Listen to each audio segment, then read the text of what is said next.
Dr. Firemouth gives 100% of herself to the practice. I see this here. I know that you see it. I see her wherever she is. She drops everything for her patients, and at my expense many times. But hey, that's just the way it is. I'm a husband, and we just know how that goes. But patients are always come first. So I just love that the way her attitude is about it. And she's the brains really behind this whole program. So I'm happy you're here tonight. Because this wouldn't be anything without her. So I have some questions for you. I've been watching Dr. Firemouth work with research with COVID, looking at it every day. She's up. The first thing she's on her phone looking at the most recent CDC stuff and the Maricopa County stuff. So can you give us any information that might be interesting to our member patients? It's been totally running our lives lately. Everything is COVID. But in January, they still looked at what's killing people worldwide, and COVID is number 3. And we had the unhappy milestone of 500,000 now plus Americans that have died of the COVID. So it's all very real. But still, cardiovascular disease is number 1 worldwide.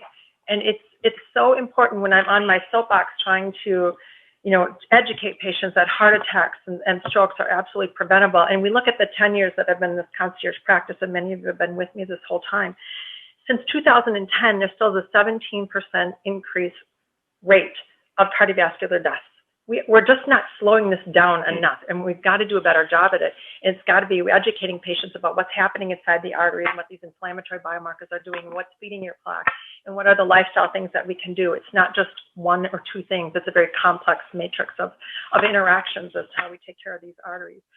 And during COVID, we're all experiencing all these extraordinary circumstances that are not good for the arteries. And now I'm calling them COVID labs because so many patients are coming in and they had their gyms ripped away, or they're doing comfort food, or they're doing fast food or delivery food. And their exercise is different now.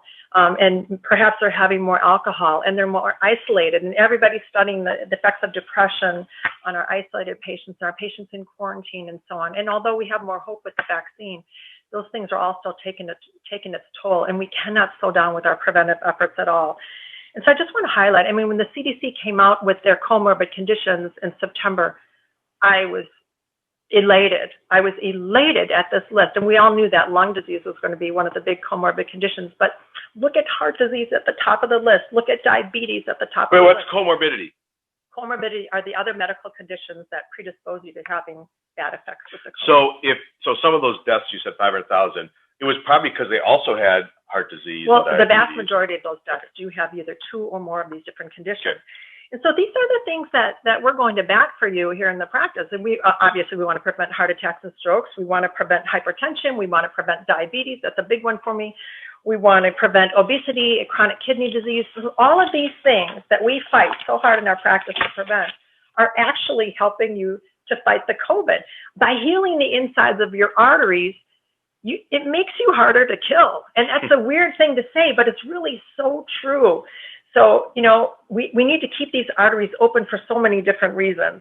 A lot of you are aware of all the vitamin D information that's out there that reduces death rates with the coronavirus. So we're excited about that. We've been doing it for artery health for a decade, but these patients go into the corona and they're better poised to be able to fight that if you get the corona. The other big thing that just came out in January is the relationship between periodontal disease and the coronavirus. So we've got. Oh, wait a minute. You're a cardiologist. Yes. No. Everybody out here knows, Dr. Steve. The oral systemic connection. This is a top 10. What happens in your mouth does not stay in your mouth. So those bacteria that are in your mouth, they crawl into your bloodstream and they wreak havoc with your carotid plaque and with your coronary artery plaque. And now we know that gum disease actually increases your risk 3.5-fold for entering the ICU and 4.5-fold for being on a ventilator. So if you're not doing your flossing, we want to do it for our functionality of our teeth, our chewing. We want to do it for our beautiful smiles. We want to do it for our hearts. We want to do it for our arteries. And you want to do it for, in case you have the corona, that you have an easier time with that. So I think that that's all really exciting information, that so many of the things that we do here just make you harder to kill. It makes you a healthier person. So I heard about fish oil. I know that you look at that all the time, and COVID.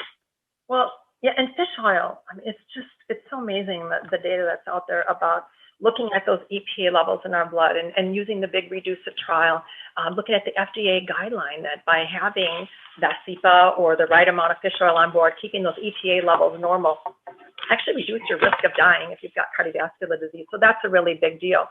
And now in January, just across the desert at Cedars-Sinai, just 2 months ago, published a big trial on fish oil levels actually reducing the risk of COVID. So again, another protection that when we're protecting the arteries, we're also protecting against COVID deaths. And what they were studying is particularly wild-caught salmon. Sardines are also great, herring and anchovies. And we want to try to avoid as much as possible farm-fed fishes. These have genetically engineered soy in them. They're fed yeast, they're fed chicken. So it's more of an omega-6 issue instead of the good omega-3s that we need. And I just found this out, I didn't know, but Alaska does not permit any aquaculture. So you can't have these agents being fed to their salmon. And so all Alaskan salmon is considered wild caught. So when you're looking at that, that's just a nice way to do that, because if you can use food as medicine, especially with your fish intake, then we don't have to use so many of those big capsules. But keeping that EPA level golden is really important for all patients. Just a caveat, if you've got a history of atrial fibrillation or atrial flutter in the past, you'll notice that I'm slowly taking you off of those fish oils. Some of the patients are really happy because they don't have to take those big capsules. But the reason for that is because of the American Heart Association meeting just right before Thanksgiving, where there were 3 big trials that looked at the association between fish oil and arrhythmia. So there are some patients that, unfortunately, we do need to take away that fish oil for now until we can figure out what else to do with you. But you can still eat the good wild-caught fish. Okay. I've been hearing about type 1 and type 2 diabetes forever, okay? And I finally got those figured out. But now you're telling me there's type 3 diabetes. Yeah. Give me a break. The type 3 diabetes is Alzheimer's disease. So there is a relationship between the different types of diabetes. Type 1 is the autoimmune one. We think of those as being the younger patients that need insulin, okay? The type 2 diabetics, those are the vast majority of you as my member patients, because the vast majority of you, probably 95%, have pre-diabetes or insulin resistance. That's when Alex or Madeline go and they poke your finger and they do that glucose tolerance test that you all love with that sugar drink. And remember, we're checking you for pre-diabetes with 6 different laboratory studies. We're super potent with looking at that. But type 3 diabetes is not Alzheimer's disease, because the insulin level that's in your brain actually has a relationship with learning and with memory.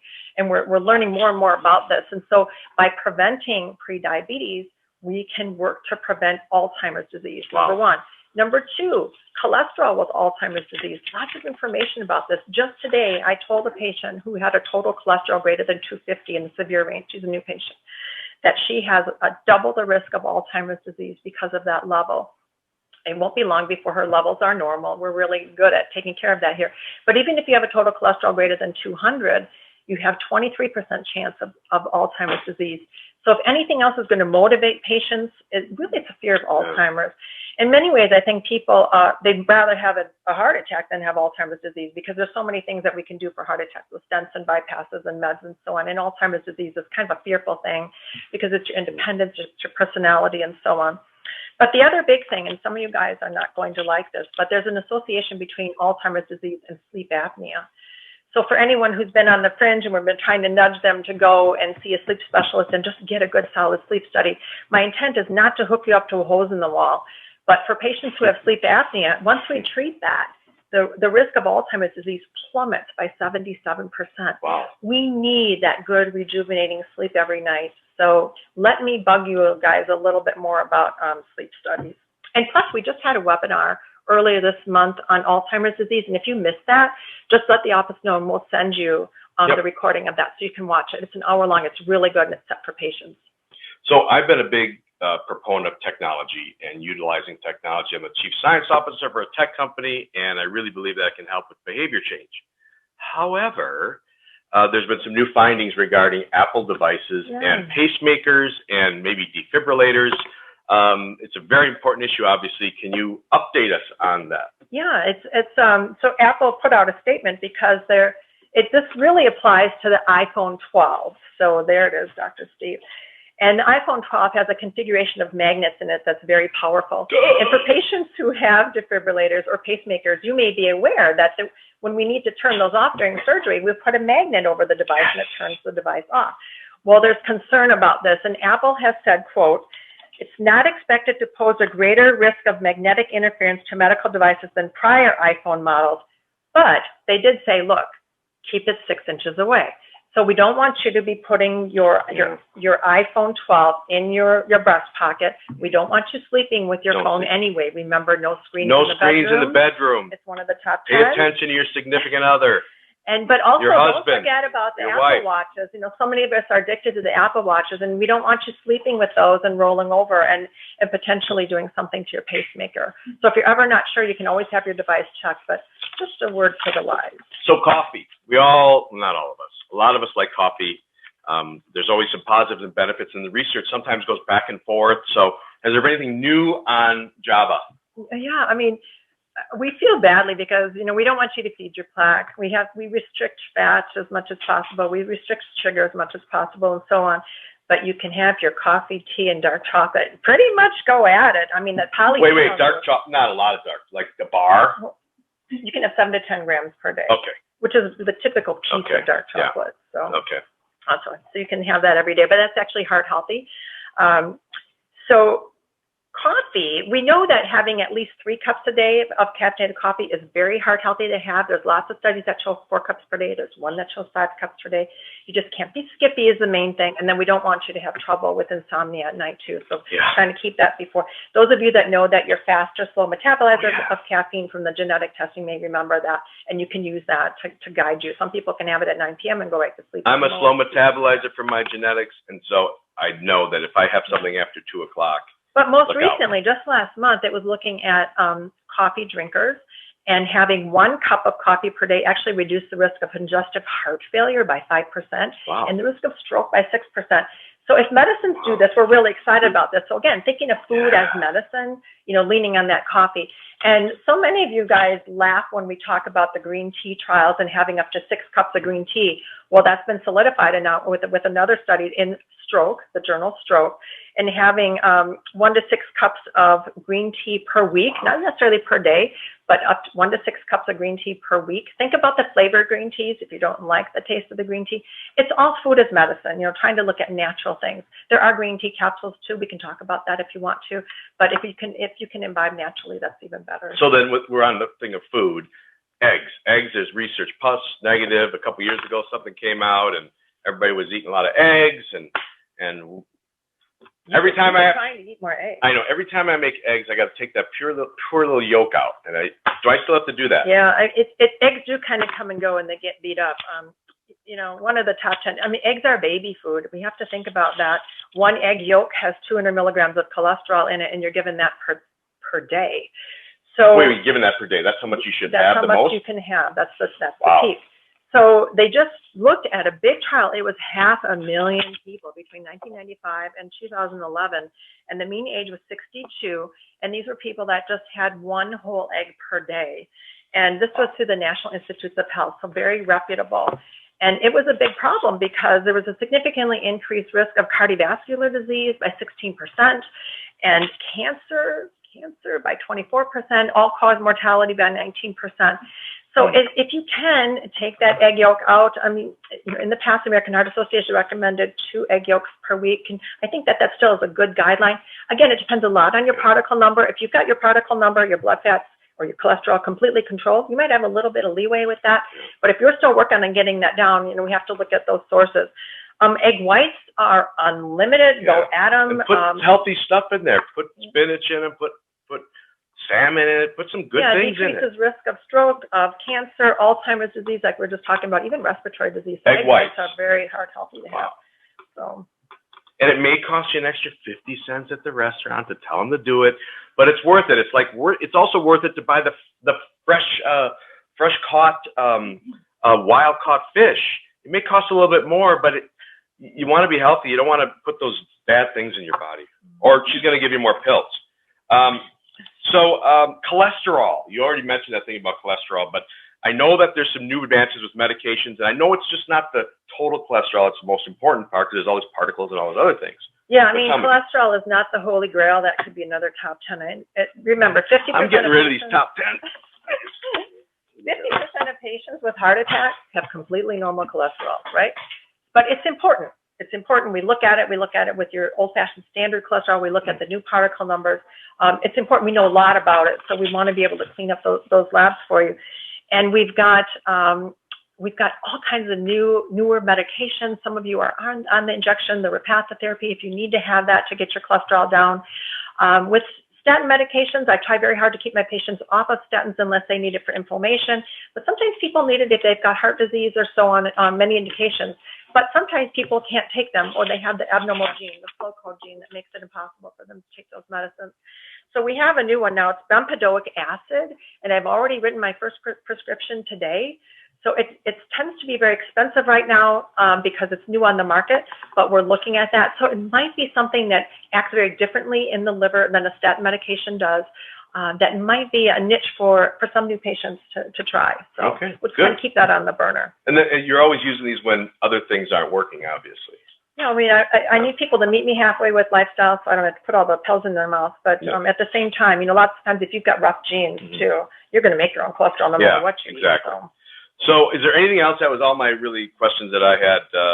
Is there anything else you want to add that might not be, what would help our member patients, but family or friends? Yeah, I mean, it's Heart Month, so I just want to bring up something that's kind of sad for me because just on February 10th, the European Heart Journal, which has data out of Johns Hopkins, published that the deaths from heart disease in young women is skyrocketing. And this is just amazing to me because we have all this information. We're talking about young women. It's being defined under the age of 65. Thank goodness.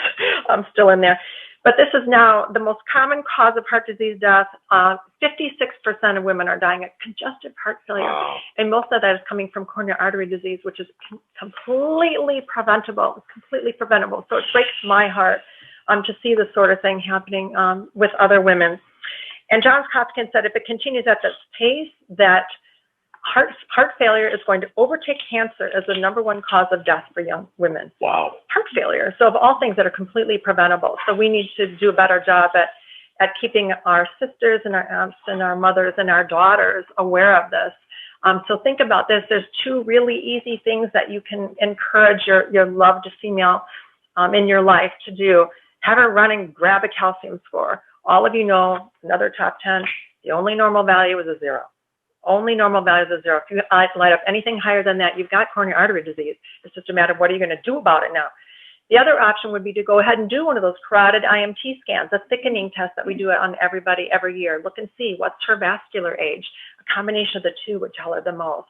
So those are inexpensive ways to just go out. You can pay cash for them, keep them off the record, but really see what your arteries look like. So encourage her to do that. We need to try to fight. And maybe sometimes a grassroots effort can really be helpful for the loved ones in your life. Wow, that was great. Whew, I'm tired. That was great. And we're on time, which is never usually the case.